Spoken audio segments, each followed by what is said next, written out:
From the studios of Farm Journal Broadcast, this is AgDay.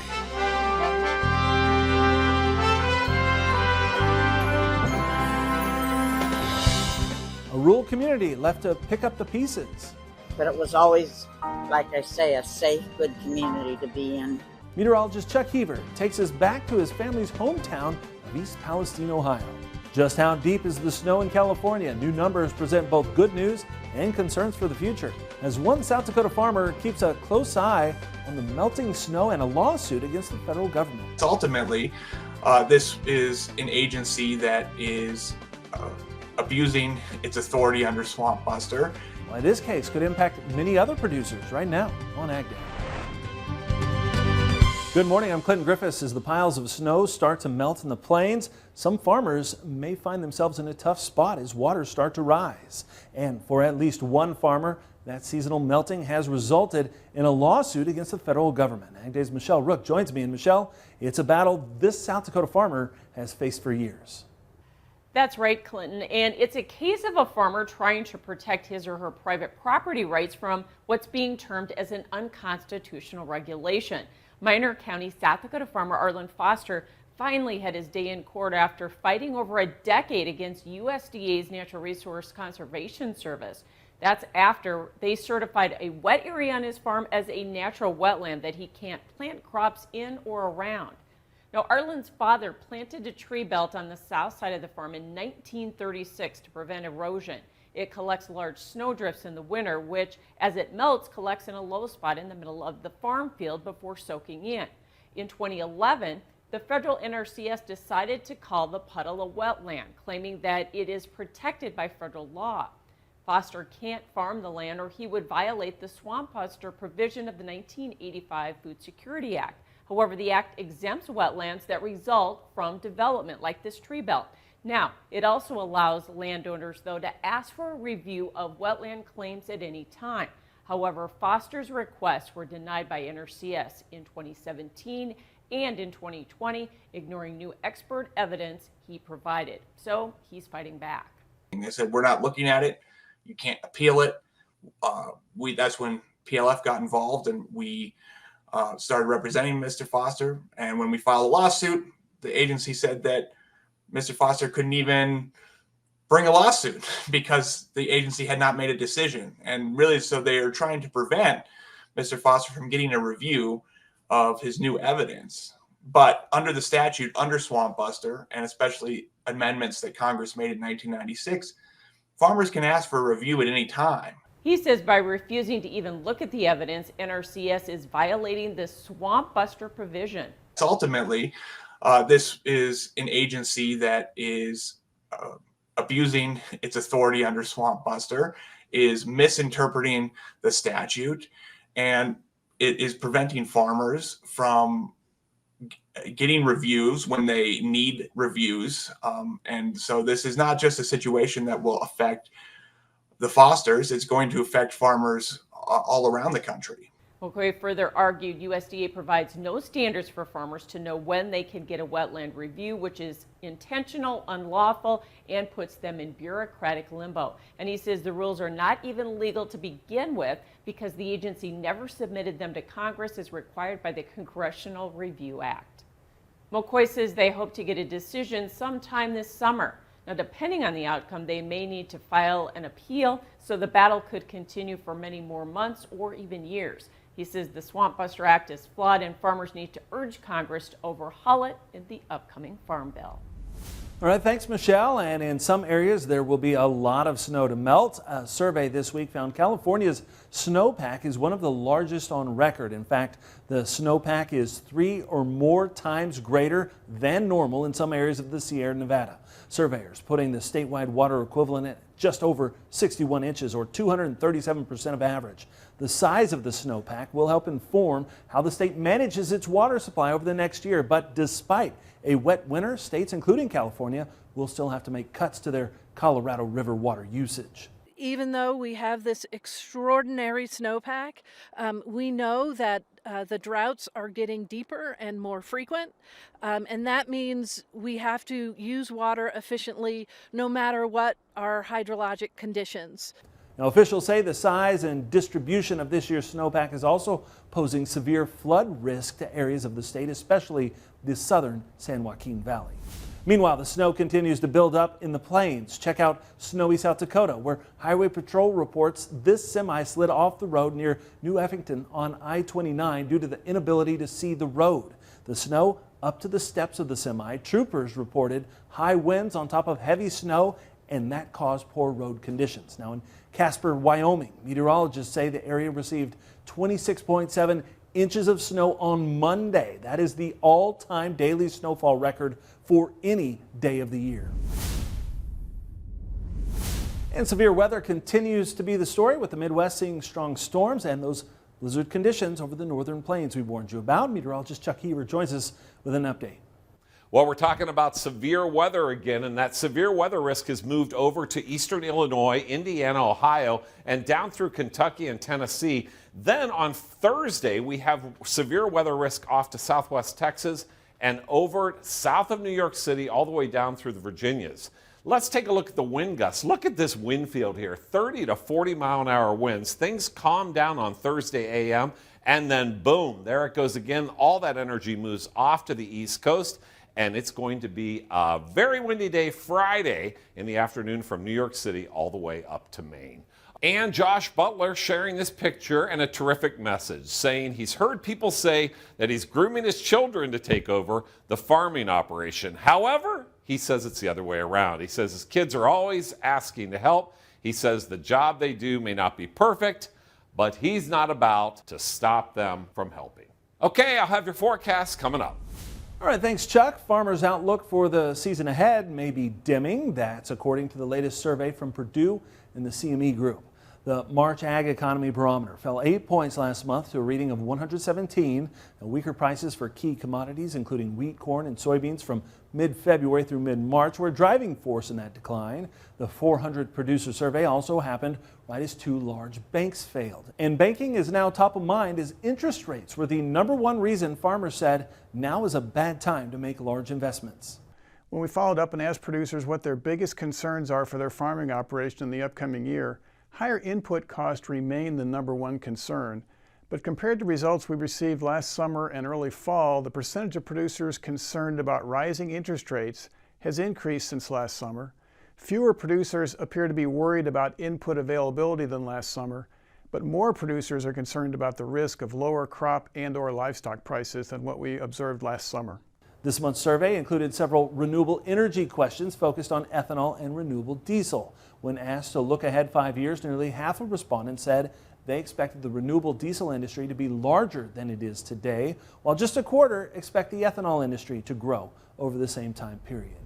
A tough day in markets Tuesday with pretty much everything down across the board. We'll talk about it coming up next in analysis. And later, the derailment in East Palestine saw plenty of finger pointing, but what about the residents? We'll take a tour and hear its story from meteorologist Chuck Heaver's very own mother in the country. Ag Day is sponsored by Germinator Closing Wheels. Germinator steel closing wheels, perfected in conventional, excels in no-till. Order 12 to 16 rows today and qualify for free shipping or 20% off an end zone moisture management package.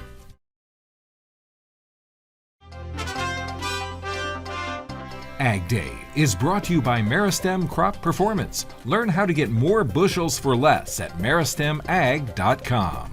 Another grain exporter says it will no longer export grain from Russia. Louis Dreyfus says it will cease those exports on July 1st. The company saying in a news release it's a result of increasing grain export challenges. It says it is also assessing its options for transferring its existing Russian business and grain assets to new owners. It joins Cargill and Viterra, which announced similar measures last week.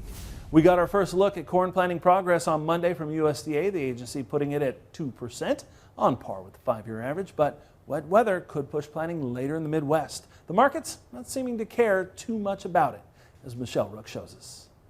And it was a down day on Tuesday in just about all the commodities sector. Jim McCormick with agmarket.net is joining us. And Jim, risk off kind of hit the market across the complex, didn't it?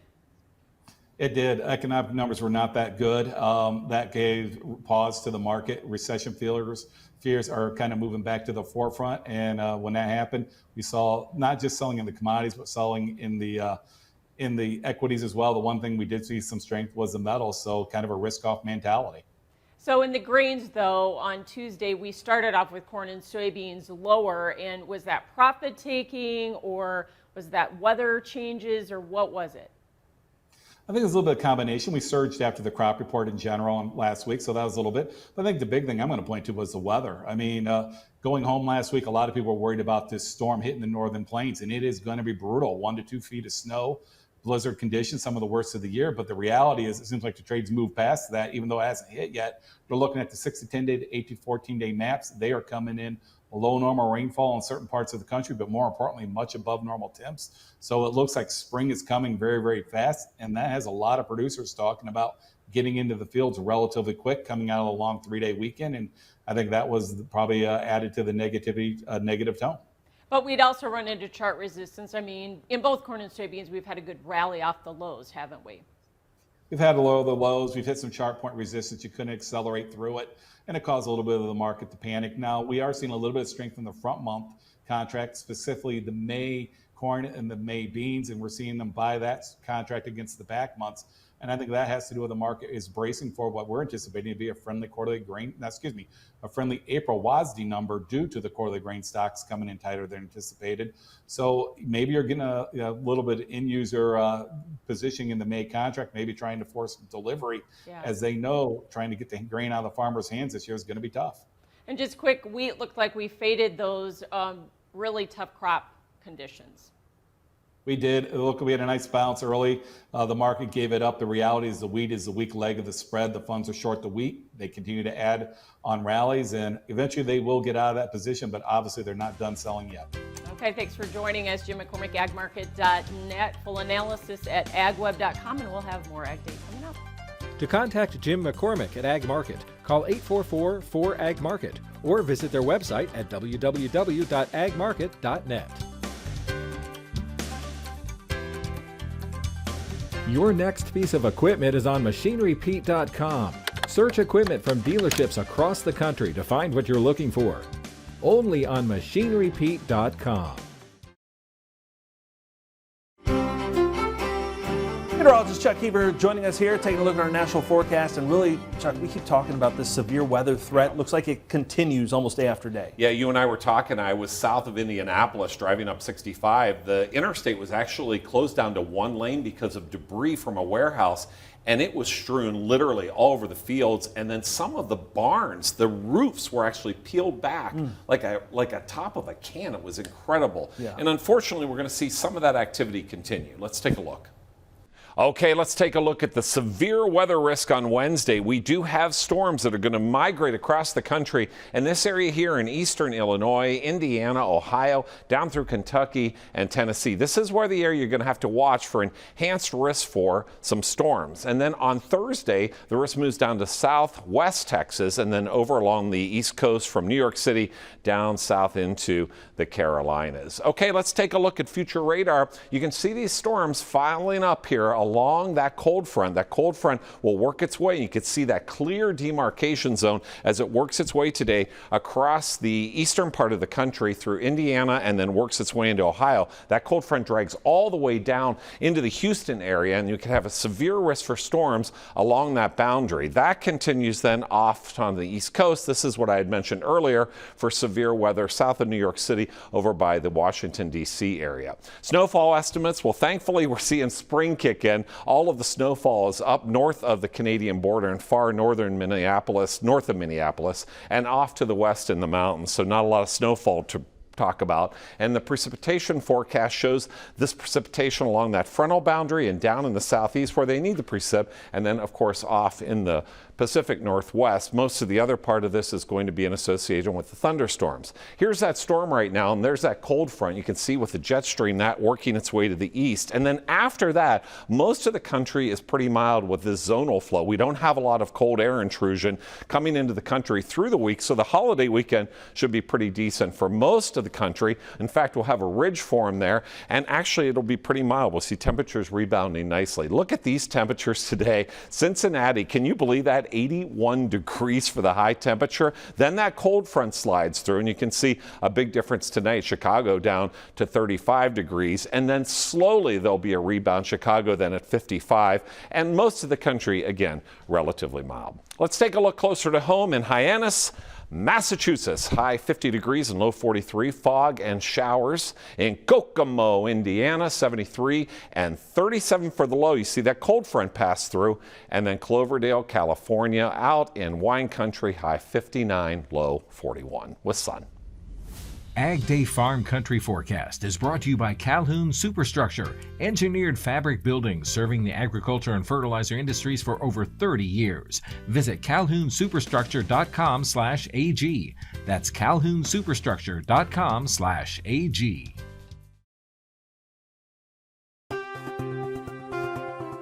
Changes could soon be coming to concentrated animal feeding operations, or CAFOs. The EPA has reached an agreement with environmental groups. Now it's related to their 2017 petition to change water pollution regulations for CAFOs. That petition asked the EPA to revise, among other things, the ag stormwater exemption, improve discharge monitoring, and bar practices that harm water quality. Now, under the settlement agreement, if EPA responds to the petition by August 15th of this year, the environmental groups will agree to drop their lawsuit. Now, who makes the best pulled pork? People in Iowa have now picked a favorite. The Iowa Pork Producers Association holding its 6th annual Pulled Pork Madness on social media. Nearly 160 pork fans nominated 63 Iowa restaurants, and they were entered in a bracket-style competition. This year's winner, the Flying Elbow in Marshalltown. PorkBusiness.com reports the restaurant has evolved from a wrestling-themed food truck that started back in 2017, hence the name, to opening its current location in September of 21, selling barbecue specials. It recently installed a 300-gallon wood-fired smoker, which cooks pork shoulders the traditional way. The owners say they serve about 120 pounds of pulled pork each week. All right, every town has its own story. Up next, a behind-the-scenes tour of East Palestine with a familiar face and his mom in the country. AgDay is brought to you by Tyrannus, committed to moving the acre forward. To drive more value from every acre, visit acreforward.com.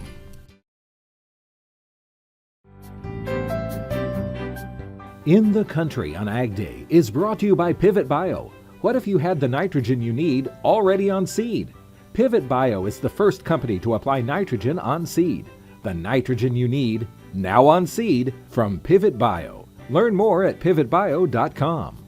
And Chuck, family is important to all of us, and you have a very important story to share about the area where your family lives, East Palestine, Ohio. Yeah. A small village that was recently thrust into the spotlight due to the train derailment there.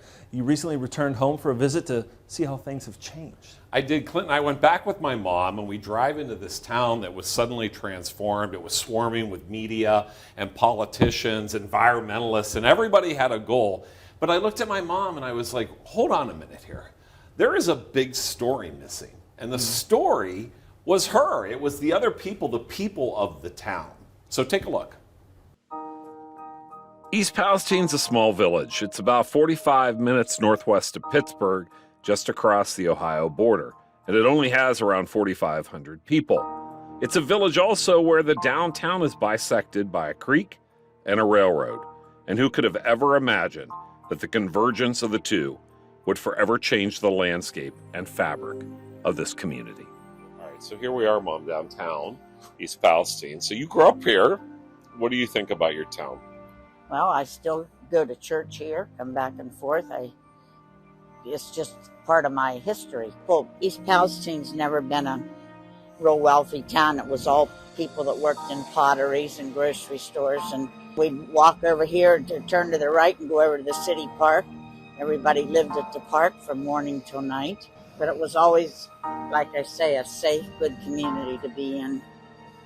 And that's about it. I'm 82 years old. I grew up in East Palestine, went to schools here, played sports. We used to go trapping at 5 o'clock in the morning and run these creeks at their air rating right now. Yeah. Well, you can see what happened here even now with all this. Everybody's helping each other. But now I noticed the last few days they're talking about other things going on in the world. All right, thanks, Chuck. And tomorrow, Chuck will continue this story with a look at how people in the small rural town of East Palestine are pressing on with the business of living life day to day. And that's all the time we have this morning. We're sure glad you tuned in. From all of us here at AgDay, I'm Clint Griffiths. Have a great day in Farm Country.